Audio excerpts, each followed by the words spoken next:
Hi guys, welcome to this week's episode. It's been raining all the day here, you know, and it was all day dark. There is there was no sun at all.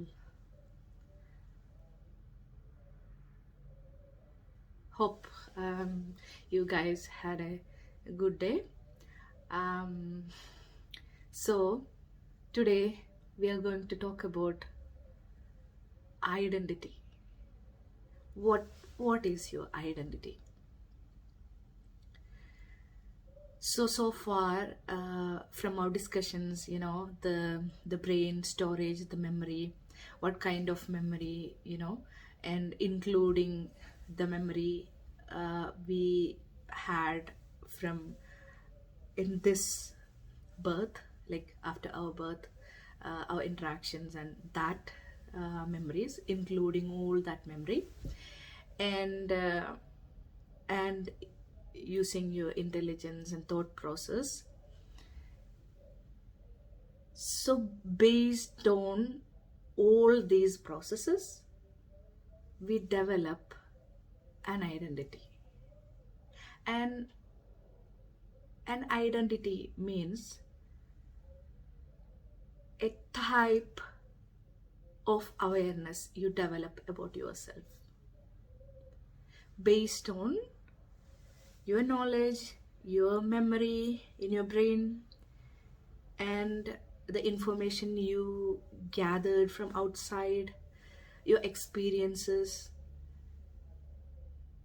Based on all these aspects, what you got.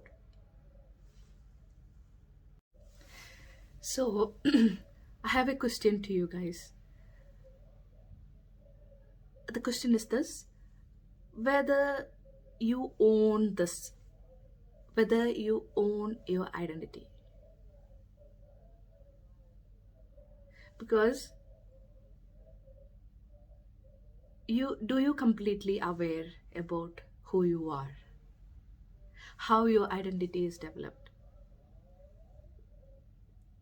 Because this is developed from our daily interactions and experiences, and what we heard and what we went through, and what information we gathered, and the people in our life who influenced, we are our loved ones, and whom we respect, and whom we allowed to influence us, so that we listen to their advice. These are the factors affecting the development of your identity. So it starts from, from the day you were born. That second it starts, you exposed to this atmosphere, the new atmosphere. So if your parent is so racist, and your parent is always talk about that aspect, being a child, subconsciously you are influenced by that comments. Because maybe we respect your dad, and he's talking about this means, when we respect your dad, how that respect comes, or how that trust comes, because he is the one saving you all the time from the different extreme situations or different dangers. As a child, you can easily understand, oh, my dad is my savior, and so that kind of trust is developed while you were young. And then subconsciously brain conceive the idea, okay, this is the person, this is the person who will help, who will be there for me. He is the savior, so for my survival I need him.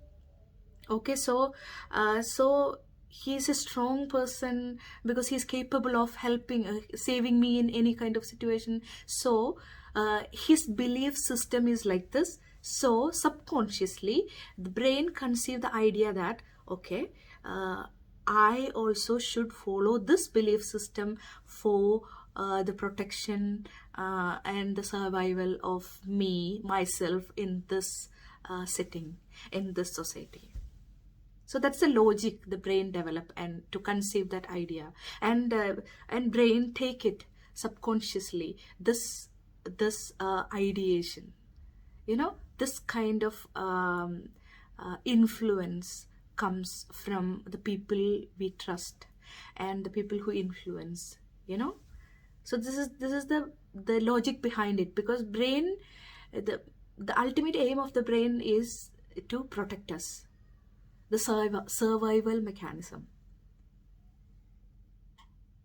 Okay, so some people when they come to their adult stage, we'll talk about that, the identity at the adult stage. Okay, so some people will be highly confident, really confident about themselves. Some people will be like on and off. Okay, they're confident, and sometimes immediately they will be down and they will come back. Some people will be like completely down, they won't be confident at all. So the identity, the development of identity depends on all these factors, all the factors you are going through.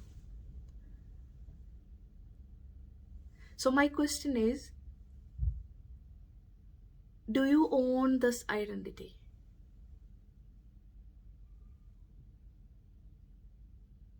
So I would like to talk about my life experiences. So what happened now for me, the serious injustice, and I went into depression, and so I'm recovering. So the same way, while I was 13, the same kind of this intense injustice happened to me from the society, actually. So I was so innocent, and until then I was I had that sunshine all day and night, and that innocence was flying, and I never had any guilt or any doubt, or but this situation, it shocked me. It was a big hit while I was 13. So from there I started searching for, okay, is the society, see what I feel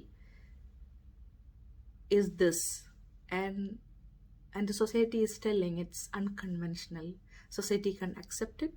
So then what is that, what I feel, and so far I was feeling and I was doing, there was no issues. When we come to a stage, a teenager, or that kind of transition, then everything goes goes wrong. What we say, what we do, everything goes wrong. Okay, so I wanted to know the truth, actually. See, this is me, and this is my truth. And why then society is telling no, that is not the truth. And then I want to know what is exactly I have to do. I have to follow my truth, or I have to follow the society. So what is the right thing to do? So my journey started from there. So the identity I got from birth until my year 13 is lost there. I lost that identity there, and from there I developed my own identity, and I worked on myself, and I developed it. The first thing I did is, yes, I'm going to make it, I'm going to work on it. So this is a construction site. So first I have to protect the construction site. I build walls around me, big walls around me, because don't disturb me, I am working on it. That was a turning point to my spiritual journey. That was the only thing gave me the confidence, uh, because I saw that light, and that light, I believe in the universal guidance, and that light, I was trusting. I had two options: either end everything here or follow that light. Just trust it and follow it. There is no logic, don't no questioning, no answers, just to follow. I have only these two options. So I just, I decided to follow it. Okay, I will see. It was a trial and error. That was my situation. So I just started from there. And then, you know, I am responsible for myself now, who I am. I'm conscious about each step, how I develop myself. So I totally own my identity. It's my hard work. So that's why I'm so shattered when some people did this to me, because I know my boundaries. I'm completely conscious about my strength and my weakness, and I told them at each stage, I can't do this. I this is my limit, and they never listened to me. And the people who are mental health professionals and they are doing the public service, they have some responsibility.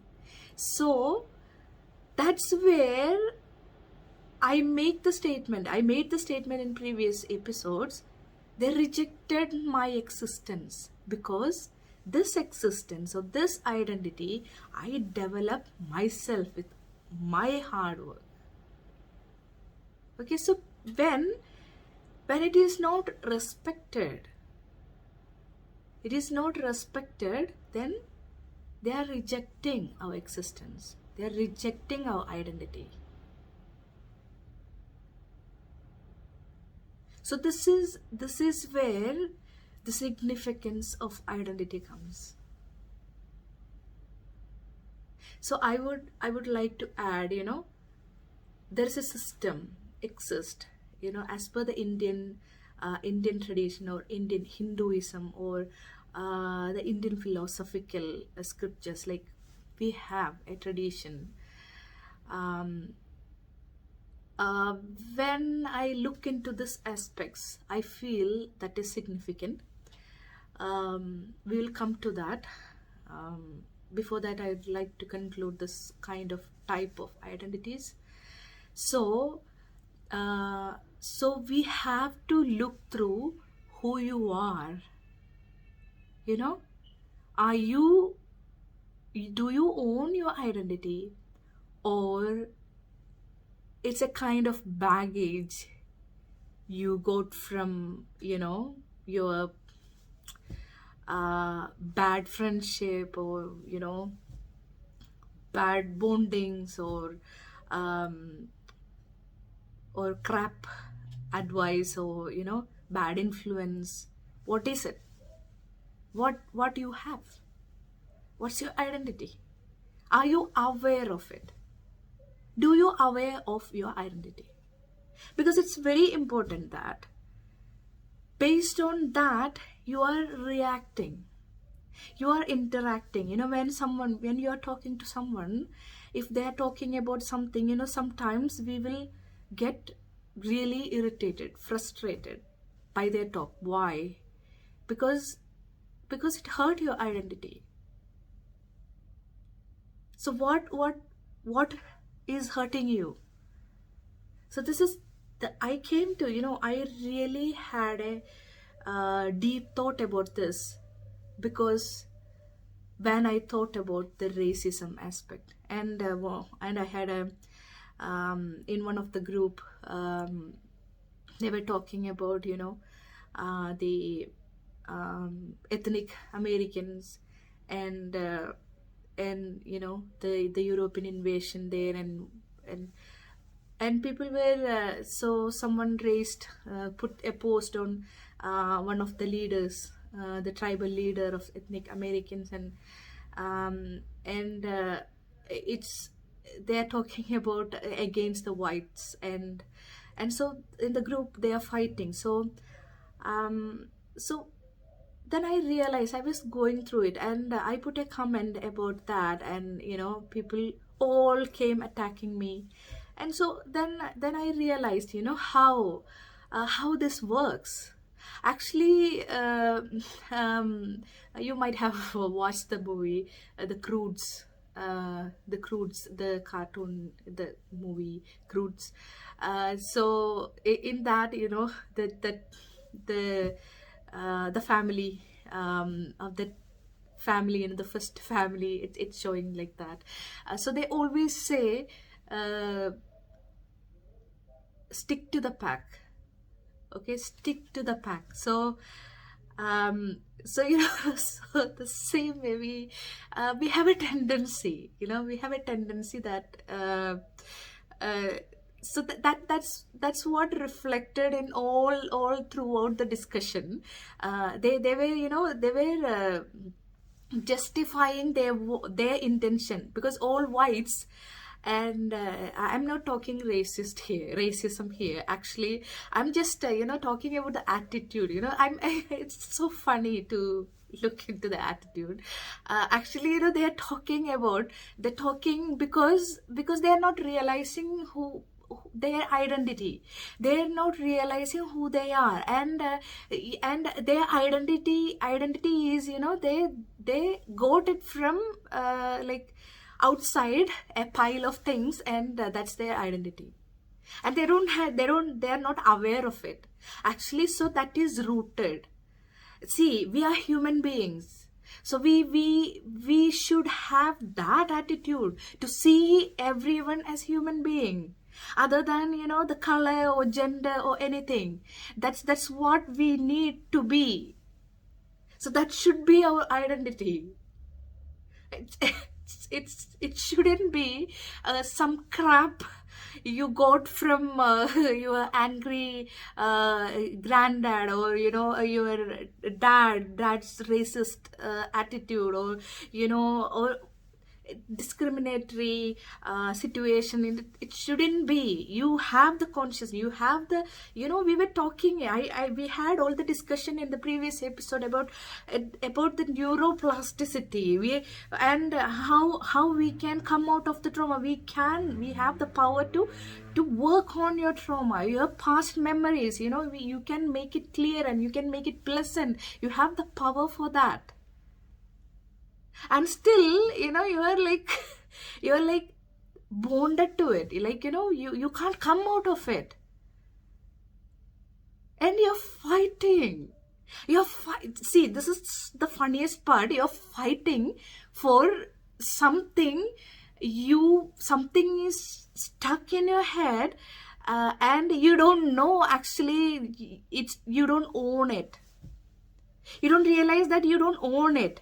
As someone put you in your head, and subconsciously it came into your head. What we have to do now is to work on yourself, to look back into yourself and what you are.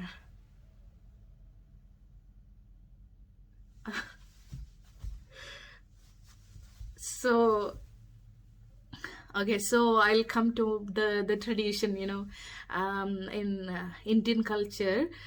So there is a they divide the life into 4 stages: the Brahmacharyam, Gahastyam, Vanaprastham, and Sannyasam. So the Brahmacharyam stage is starting from the age of 13, kind of like, um, being a student. Okay, the schooling time is called Brahmacharya, and it's strictly, completely, like, completely observing the chastity, and completely focused on the studies. All focus is on studies. No like this, what is happening now in the schools, and there is no love affair, or partners, and thinking about family, nothing. Just focus on the studies. That is Brahmacharya. And then then after finishing that, when you go to the transition of the stage of adult stage, the transition, then you will finish all your studies, and then you have the option whether you want to go into a family life, or you want to continue your studies, or go preach what you learned, or whatever you can decide. That's the stage of garhasthya, the family life, if you want to go. So um, so during this brahmacharyam, the stage, they do the practice, they do all the practice for this, the meditation, and all those stuff, and they go through it.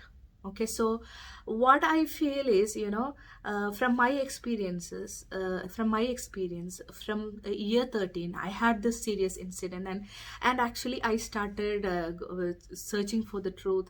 And by the stage of adult, when I like that age, I completed, like, after 12 years, I completed my spiritual journey. And then, I'm aware of, like, so complete awareness will get. Okay, and I got the chance to rebuild myself. Okay, so who I am now is completely my effort. I put my effort, and basically I relied on this spiritual, the scriptures, and the spiritual teachings, the teachings of the great Indian philosophers. That's what the building blocks of my identity I developed. Because there was some logic. There was the logic, like, I would say, I would like to share this statement from Swami Vivekananda.